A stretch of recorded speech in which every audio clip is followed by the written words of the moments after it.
Welcome to What's the 411 Sports. I'm Keisha Wilson. And I'm Gregory Alcala. So much has happened this past week in the sports world. The New York Mets advanced to the Major League Baseball World Series. Yes. The 4-1 Jets took on the undefeated New England Patriots. Yes. And New York Giants met division rival Dallas Cowboys. But before we get to those stories, there is a scandal brewing at the University of Louisville, in particular their basketball program. In a book by Katina Powell titled Breaking the Cardinal Rules, Basketball and the Escort Queen, it is alleged that former Louisville assistant coach Andre McGee hired Powell to provide strippers and escorts for parties for recruits from the years 2010-2014. Rick Pitino has steadfastly denied this happened, and the man at the center of the storm, Andre McGee, has kept quiet on the subject.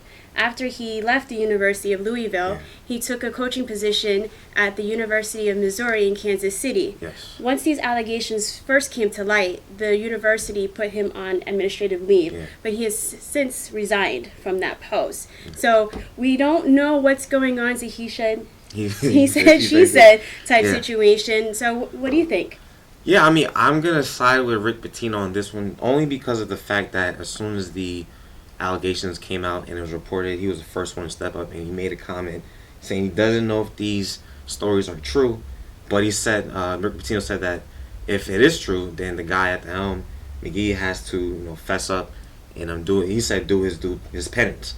So I'm gonna take Rick Pitino's side of it, only because of the fact that when I look at Rick Pitino, I see him as a basketball coach. Like, it seems like all he's focused on is basketball, but I know for a fact that in this scandal being at Louisville, it's probably not the only college that's practicing those kind of methods to bring players in, and it's kind of sad that you have a woman who's escorting women to do the jobs that these guys are doing for players. I mean, they had 3 players say that they went to a dozen parties, they had sex with strippers as recruits and as players. Even Antonio Blakeney, he was one of the top recruits this year. He's rumored to be part of this scandal too, and he's at LSU. Right. So. It's going around, but I'm going to side with Rick Pitino. I'm going to take his word for it, because in McGee failing to make a comment, only saying that his attorney, Scott, saying that he's denied it, Rick Pitino has been the first one to come out and say, I don't know if this is true. If not, he even apologized to Louisville, making a statement online saying that, these are tough times for Louisville, but, us and the fans in the community, we got to, endure the pain, so. I'm going to take Rick Pitino's word for it. Yeah, this story is sensational.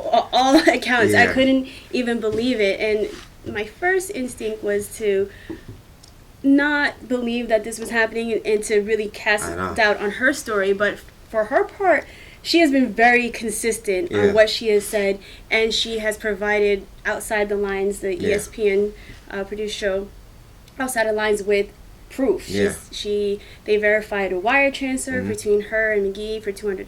Yeah, she was paid to do this. Yes, she's got receipts, she's got journals, everything, and she has not wavered from her story whatsoever. I believe her. So I think there's definitely some credence to it. As far as Rick Pitino, I can't quite comprehend that he didn't know anything.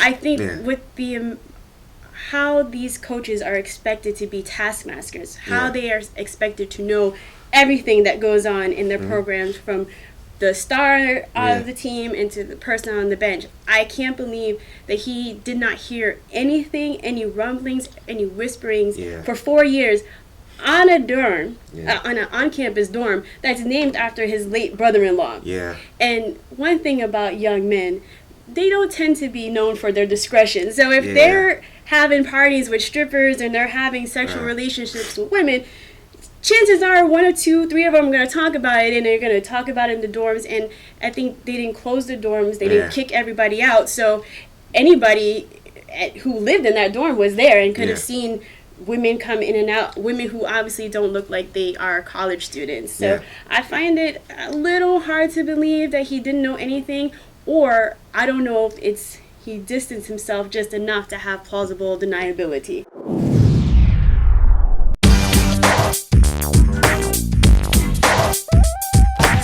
New York Mets. They are in the World Series. It's been, like I said, 9 years since we had a team that has gotten to the playoffs, especially being the Mets. And in getting to the World Series, they beat the Chicago Cubs. In Game 4, they completed a sweep. They beat the Chicago Cubs 4-3. And in that game, Steven Matz, he pitched well. Even though he was taken out early, he went 4 innings. He gave up 1 run. And in the game, especially in a game where the Mets were in position to sweep, you had to talk about Boston being the only team in Major League history to come back from a 0-3 deficit, beating the Yankees back in 04. And maybe there was a chance that the Cubs had a chance to do it too. They're trying to draw similarities to it, but the Mets shut the door down early. And in a game like this, they scored in the first inning like they've been doing all season.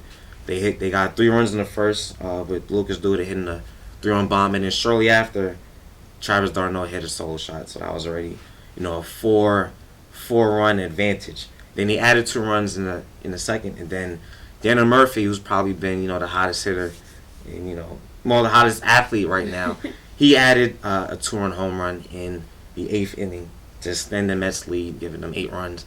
And he's the first player in Mets history to hit 6 straight home runs in 6 straight games in the postseason. Actually, in the postseason and the regular season, he's the first player to do it.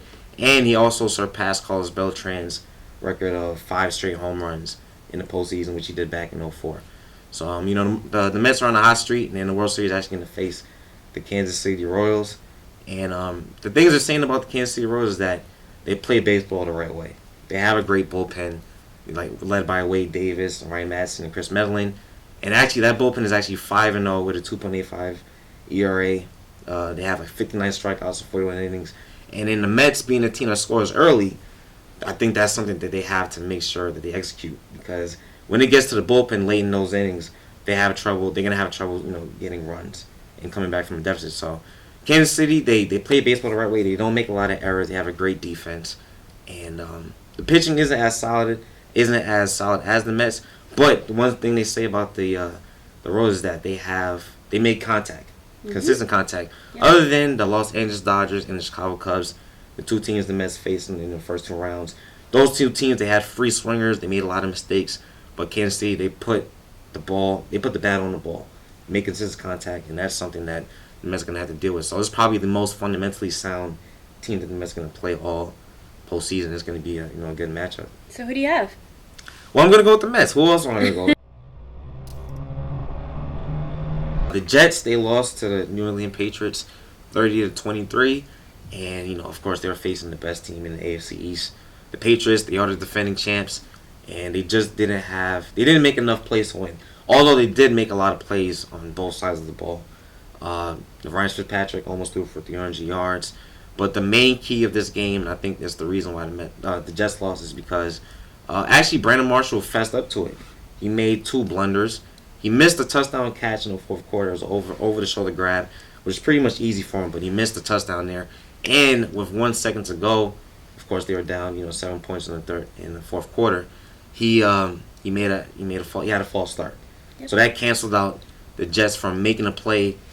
Even in desperation, there's still a chance that the Jets could have made a play there and maybe have a Hail Mary or pray to the gods for a win. But he made a false start, and he actually took to Twitter and he said that I should be walking home because of what I produced on Sunday. So Brandon Marshall fessed up to it, but I think it's not all on him. One of the key reasons of why I think the Jets lost is because the lack of the running game. Usually when Chris Ivory has a great game, the Jets are pretty much a lock to win. But in this game against the Patriots, he only rushed for 41 yards, 17 carries. And I think that just goes to show you how great the Patriots are. They don't have the greatest defense, but when it's time for them to make plays, they find a way to make the plays. And of course, it's against the Jets. But I do think in the rematch in December, the Jets will probably fare a little bit better. I mean, it's Todd Bowles' first time coaching the Jets, coaching against the Patriots in this little rivalry. So I think the Jets probably fare better in the rematch. I have 2 words as to why the Jets didn't win. Tom Brady. Is, what he's doing is phenomenal. He's 38 years old, playing like he's about 28. Yeah. It's phenomenal what he's been able to do. Yeah. He is unflappable. There's no occasion, no moment too big for Tom Brady. Yeah. And he threw the ball for over 50 times. I think it's 54 times. the only knock against him, and it wasn't even his fault, was the drop passes. There were 10 drop passes by New England Patriots receivers, 6 on Daniel LaFell's alone. But you gotta give credit to the Jets secondary for that. Yeah. Put the pressure on. Brandon LaFell's, I'm sorry. Yeah. But he had time. Tom Brady was not rushed at all. I didn't really see him scramble too much, and so I just think that while, like you said, the defense isn't the greatest of the Patriots, they do enough to keep the team in position to win. And you've got Tom Brady it's hard at the helm. It's hard to lose when you have him at the helm. But then we got to talk about the Giants, the other team that the Jets shared the stadium with. They beat the Dallas Cowboys 27-20. And in this game, you had big plays from special teams and actually defense. So Eli Manning didn't have to do all the work. But the winning play of the game was Dwayne Harris. He returned the kickoff return for a touchdown in the fourth quarter. That ended up being the winning points. And then you had Dominique Rodgers-Cromartie, who had 2 intos. Brandon Merriweather had an into. And Miles White actually blocked a punt. He muffed the punt return from Cole Beasley when the Dallas Cowboys could have had a chance to, maybe tie it in the fourth quarter. So Giants did a lot of great work on the defensive end, taking the pressure off of the offense. And I think it's also noteworthy to note that someone other than Odell Beckham had a great game on the receiving end. Ruben Randall caught 68 yards receiving. So I think that's something to be praised. And, with the win, the Giants improved to 4-3. So they're the top team in the NFC East.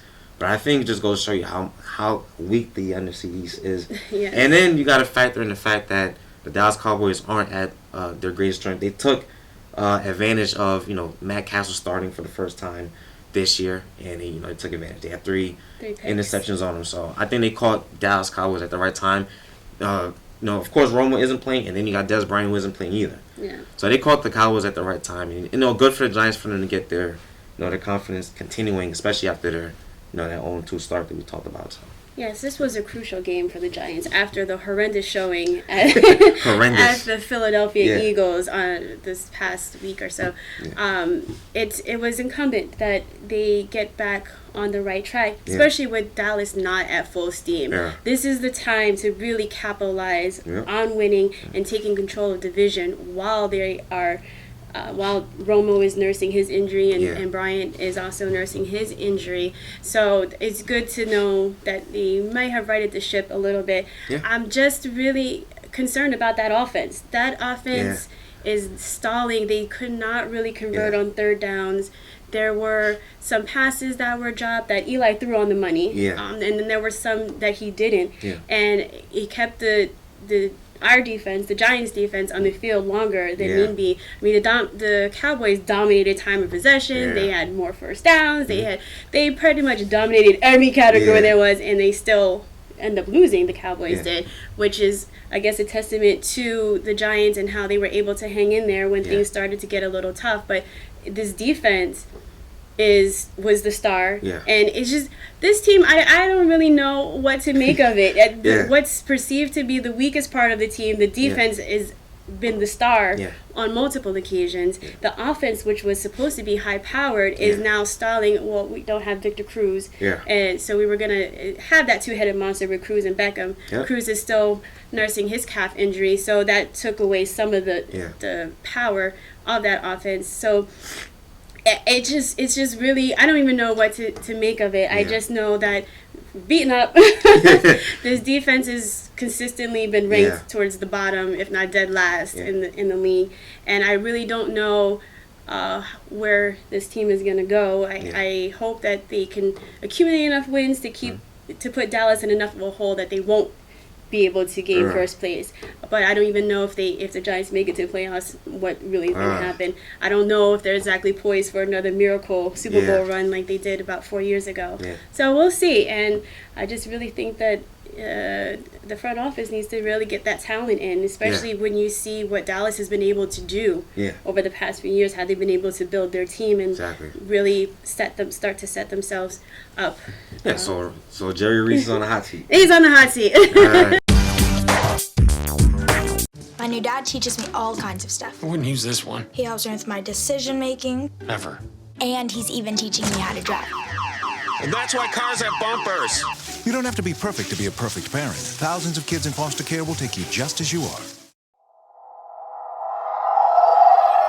The first game for the Brooklyn Nets is going to take on the Chicago Bulls on Wednesday, October 28th.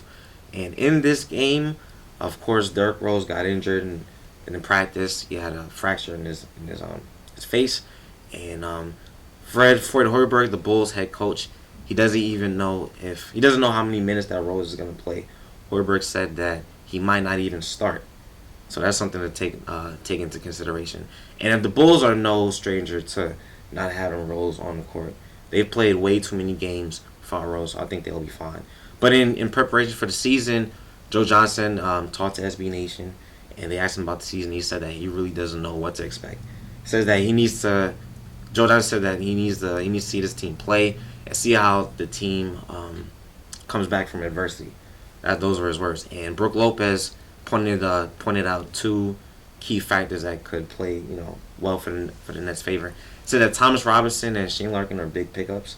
He said that Thomas Robinson has tested him in practice because he's a big guy. Even though he's like 6'10", Brook Lopez is of course over 7 feet, but Thomas Robinson has a lot of girth. He's a lot of muscle there. And Shane Larkin is somebody that they brought in to change the pace, especially off the bench. Him being a speedy guy, and he can run the pick and roll offense to especially better than a triangle. So those are two things that the Nets are looking forward to, coming into the season. So what do you think? Derrick Rose, I don't know what to expect out of this first game. He's had limited time playing in the preseason. Yep. I think his lone preseason game that he played, he scored 8 points. Yeah. Not what we're accustomed to, but he's slowly getting himself back into the game shape. When you wear that mask, from what I understand, it's really uncomfortable. Not only is it because you have a foreign object on your face, that I've also understand it's hard to breathe. Yeah. So I don't know how many minutes he's really going to play in this opening game. And like you made a good point that the Bulls are used to not having him around. So it's not going to be a huge adjustment for them. Yeah. And they've kept their team pretty much intact. They still have Jimmy Butler. They have Joakim Noah. They have Kirk Heinrich. And I think Dunleavy, I think, is still on Mirotic's still there. So Second in voting. the Bulls are pretty much intact. And the only variable is the new coach, Fred Hoiberg. Yeah. We don't know, what kind of system he has placed for the Bulls to succeed. So we'll see. And the same with the Nets. You've got a lot of different players, not new pieces, young players, and we'll see how it all gels together. Yeah. All right. So you got to talk about the Knicks. They're going to start their season against the Atlanta Hawks. Well, actually, no, they're going to start the season against the Milwaukee Bucks. They play the Atlanta Hawks at home for their home opener October 29th. So in the Knicks, you got Carmelo Anthony actually comparing this Knicks team to the New York Mets who are in the World Series. Did he fall and bump his head? Yeah, I don't know what he was going for there. But I feel that when he made that comparison, he talked about the fact that the Knicks had to rebuild just like how the Mets have rebuilt over the years. And he draw the comparisons from there. But I think what he's really trying to say is, in the rebuilding, the Mets are pretty much the team that he wants his Knicks to strive to be. Because they're rebuilding. Phil Jackson had to come up and clean the mess last year. Get rid of players, bring in some new players that fit his system, like Sasha Vujacic and Kyle Quinn is a number of guys he brought in. Derek Williams is another guy. So I feel like that's where Carmelo was going for with that statement, because we obviously know that the Knicks are not title contenders this year. But I do think they look good. They got a lot of pieces that fit the triangle. You got Chris Stapps, who's going to start. Derek Fisher noted that. And you got Derek Williams, who I think could be in position to be sixth man of the year. He really looked good in the preseason, and he consistently put up plus 15 points a game, showing the outside game, attacking the rim. So I think that's somebody that the Knicks could definitely utilize coming off the bench. And honestly, they look kind of good, but I think best case scenario for the Knicks, 8th seed. I don't see anything higher or any lower, because Indiana is going to be back with Paul George, and they signed Monte Ellis, and the Celtics are going to be a good team, so they'll still be there. So even Detroit, I think they're going to be a little bit better. So you got a lot of teams that are between that 8th and 10th spot that the Knicks are going to be fighting for. But I think best case scenario, the Knicks 8th seed. What do you think? I guess we're going to go with "In Phil We Trust." Is that what Marlo is going to champion? "In Phil We Trust." Okay, rebuilding, yes. Yeah. We have to, well, when I say we, I mean the Knicks, will have to trust in Phil to actually put those building pieces together. Yeah. Because so far we haven't seen it yet, you know. But this is the first season after Phil has kind of cleaned house and made some acquisitions during the off season. So we'll see how well he's done.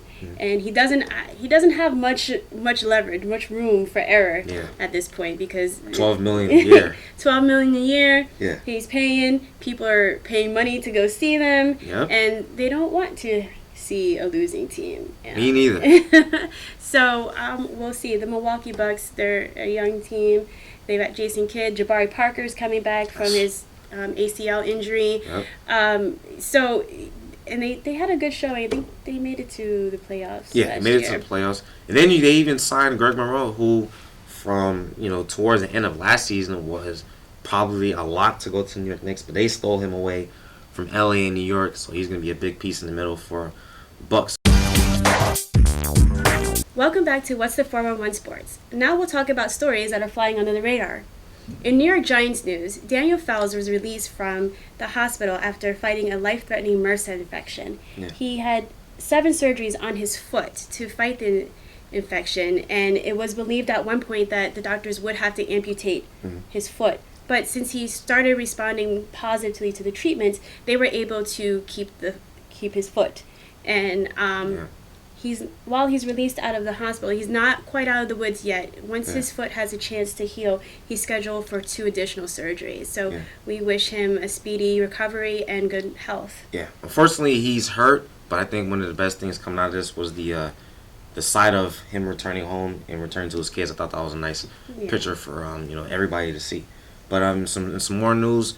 Cardale Jones, the Ohio State quarterback, he led the Ohio State Buckeyes to their first ever college football playoff championship. And this season, it hasn't been the same season. It was a small sample size when you won the championship, but this year he lost his starting job to JT Barrett.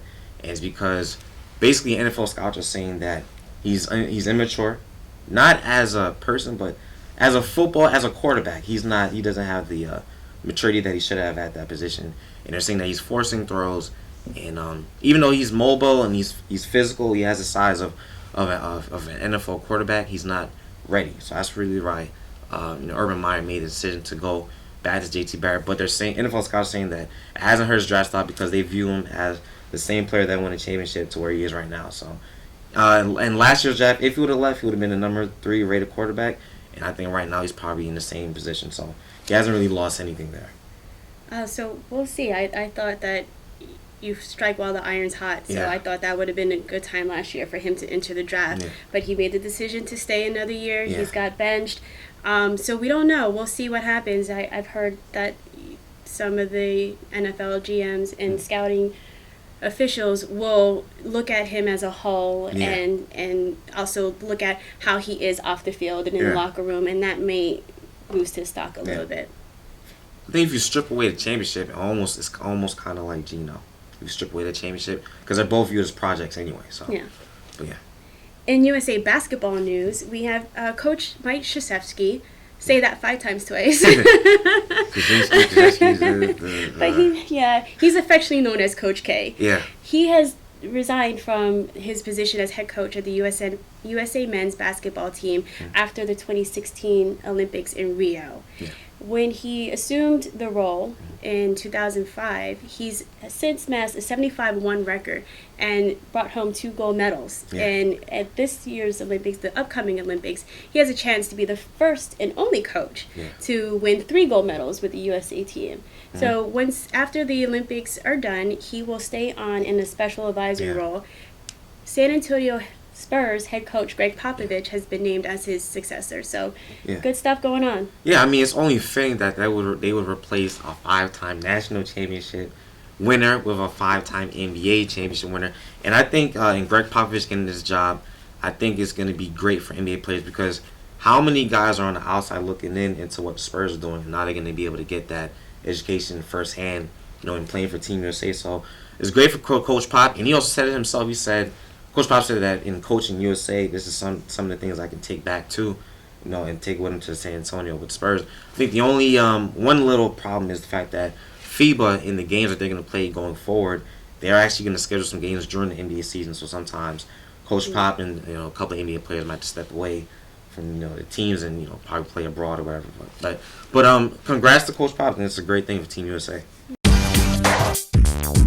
In other news, Atlanta Hawks small forward Thabo Sefolosha has filed a motion to file a civil claim against the New York City and the 8 police officers that were involved in his arrest on April 8th as he was leaving One Oak. Yes. He and teammate Pero Antich were leaving the club and were asked to leave the area by police officers due to a separate incident which involved Indiana Pacers star Chris Copeland, who was stabbed in the elbow and abdomen. Sefolosha claims that the police used excessive force when apprehending him, and the officers allege that he lunged at them. In his defense, Thabo said he was reaching for some money to hand to a beggar. So he and Antich were arrested on counts of resisting arrest, obstruction of governmental administration, and disorderly conduct. Thabo was subsequently cleared of all charges, and so now he is deciding whether or not he wants to pursue litigation against NYC and the police department. Welcome back to What's the 401 Sports. Each week, we put people who are behaving badly on the bench, and for those who are behaving really badly, they get put in the doghouse. This week, I'm putting former Louisville assistant coach Andre McGee on the bench for providing strippers and escorts to to recruits. It's not even funny, but it's unbelievable. It's pretty horrible. I mean, he's tarnished and humiliated Louisville's history when it comes to winning. They just won the national championship a couple years ago, so he's definitely making Rick Pitino look bad. Yes. And I'm putting DeAndre Porter in the doghouse. Yeah. He is a University of Florida freshman who allegedly pointed and aimed a gun at his pregnant girlfriend. He was on the football team as a defensive lineman, and allegedly they were arguing about her alleged infidelity. It's unfortunate that a freshman this is where he's at in his life, especially you have a football scholarship, you're playing football. A lot of things are going forward for you. A lot of things are going forward in life for you, and this is the kind of mistake that you're making. So. Welcome back to What's the 401 Sports. And now here are the events in our pipeline. So if necessary, Game 5 of the Major League Baseball World Series will take place on November 1st between the New York Mets and the Kansas City Royals at 8:15 p.m. An NBA Global game schedule, we have on December 3rd in Mexico City, Mexico, we have the Sacramento Kings versus the Boston Celtics. And on January 14th in London, England, we have the Orlando Magic versus the Toronto Raptors. Well, Greg, that'll do it for this week's edition of What's the 401 Sports. Until next week, friend us on Facebook and follow us on Twitter, all at 401 Sports TV. And don't forget to subscribe to our YouTube channel, also at 401 Sports TV. I'm Keisha Wilson, and on behalf of Gregory Alcala, I'd like to thank you for joining us, and we'll see you next week.